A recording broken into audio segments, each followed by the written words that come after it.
균형을 잡고 유지하는 것은 굉장히 중요합니다.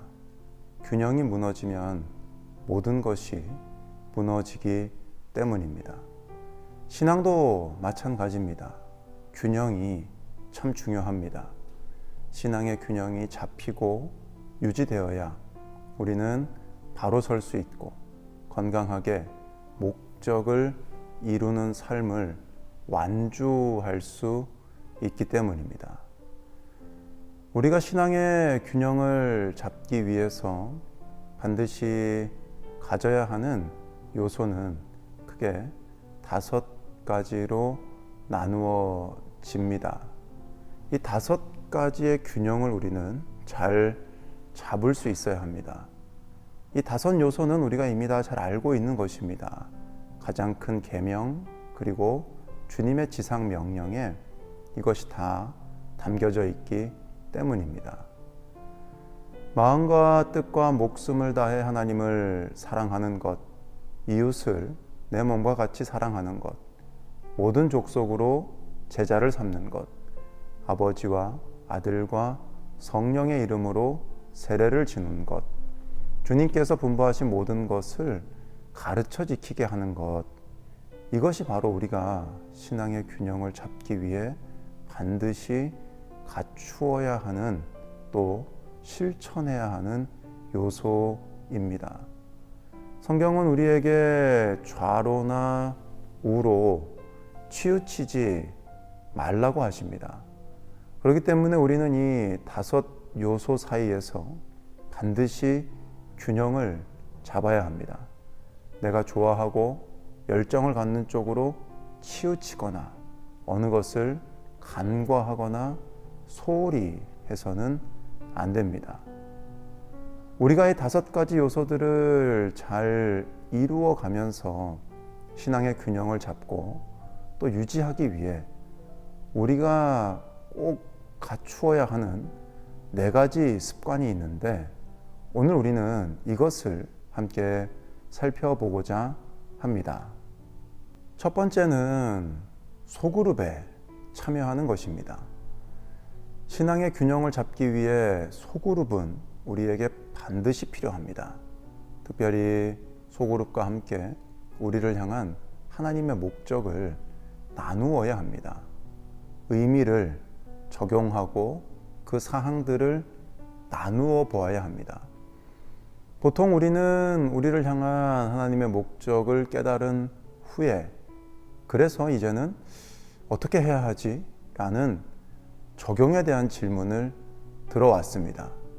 그때 우리는 보통 추상적이고 포괄적인 대답을 했었을 것입니다. 어떻게 해야지? 잘 해야지. 뭐가 부족하지? 다 부족하지. 누구에게 실천해야 하지?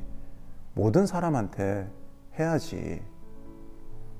그간 목적이 이끄는 사순절을 통해 주어진 매일매일의 질문을 진지하게 받아들이시고 대답하려고 하셨다면 이런 고민들을 분명히 하셨을 겁니다. 어떻게 구체적으로 이것을 적용할 수 있을까? 그것에 대한 해답이 바로 소그룹에 있는 겁니다. 철이 철을 날카롭게 하는 것처럼 친구의 얼굴을 날카롭게 하는 것은 다른 사람임을 기억할 수 있어야 합니다. 내가 배우고 있는 것들에 대해 서로 피드백을 주고 막연한 것들은 함께 고민하고 또 다른 사람의 생각과 경험들을 듣고 나의 것을 나눌 때 하나님은 우리가 구체적인 그림을 그릴 수 있도록 반드시 우리를 도와주실 겁니다. 무엇보다 소그룹을 통해 우리는 서로를 위해 기도하고 격려하며 서로를 축복하고 지지해 줄 수 있기 때문에 소그룹은 우리에게 반드시 필요합니다. 명심해야 됩니다. 우리는 따로가 아니라 함께 성장하도록 지음받았습니다. 두 번째는 영적인 정기 점검을 받는 것입니다. 몸의 건강을 위해 우리는 정기적으로 검진을 받습니다. 마찬가지로 우리는 영적인 건강을 위해서도 정기적으로 검진을 받아야 합니다. 가장 기본적이지만 중요한 혈압, 체온, 체중 같은 육체적 사항들이 있듯이 영적 영역에도 이런 사항들이 있습니다. 그것은 예배, 교제, 인격, 성품, 섬김, 그리고 선교입니다. 정기적으로 우리는 이 사항들이 우리 안에서 잘 이루어지고 또 열매 맺고 있는지를 반드시 점검해 보아야 합니다. 이 사항들은 우리의 영적 건강의 필수적인 요소들이기 때문입니다. 세 번째는 기록을 남기는 것입니다. 37일째에서도 우리가 함께 나누었습니다마는 우리의 기억력은 그렇게 좋지 않습니다. 그래서 우리는 나의 신앙의 여정을 기록하는 습관을 반드시 가져야 합니다. 좋은 것이든 나쁜 것이든 또 기복이 있는 것이든 상관없이 모든 것을 남기는 연습을 해야 합니다. 수많은 신앙의 선진들이 자신들의 신앙 여정을 기록해 주신 덕분에 우리는 그들의 기록을 통해 많은 도움을 받고 있음을 기억해야 합니다. 물론 우리가 남긴 기록이 모세나 바울, 다윗, 어거스틴이나 칼빈, 웨슬리 같은 분들의 것만큼 널리 읽히지는 않을 겁니다. 하지만 우리의 여정은 나에게 그 무엇보다도 중요합니다. 나를 위해서 또 내가 사랑하는 사람들을 위해서 우리는 신앙의 여정을 기록해야 합니다. 누군가가 말했던 것처럼 사도 바울은 자신의 서신이 2000여 년이 지난 지금까지 읽힐 것이라고 절대 생각하지 않았을 겁니다.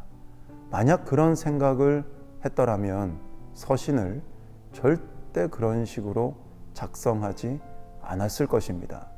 사도 바울은 그 당시 자기 그리고 자기가 사랑하는 사람들을 위해서 서신을 작성하였을 뿐이고 그것이 지금까지 내려오면서 많은 이들에게 도움을 주고 있는 것임을 우리는 기억해야 됩니다. 마지막으로 우리는 내가 아는 것을 다른 이들에게 전해야만 합니다. 우리가 더 많이 성장할 수 있는 가장 확실하고 좋은 방법은 내가 아는 것을 누군가에게 전달하는 것입니다. 이미 살펴본 것처럼 하나님은 우리를 하나님의 메신저로 부르셨습니다. 그렇기 때문에 우리는 메신저의 사명을 감당해야 함을 알고 있습니다. 알면서도 하지 않는 것, 성경은 이것을 죄라고 말씀하심을 우리는 잊지 말아야 합니다. 하나님은 우리가 신앙의 균형을 잡으며 바로 서기를 바라실 뿐 아니라 다른 이들에게 도움이 주는 사람이 되기를 원하십니다.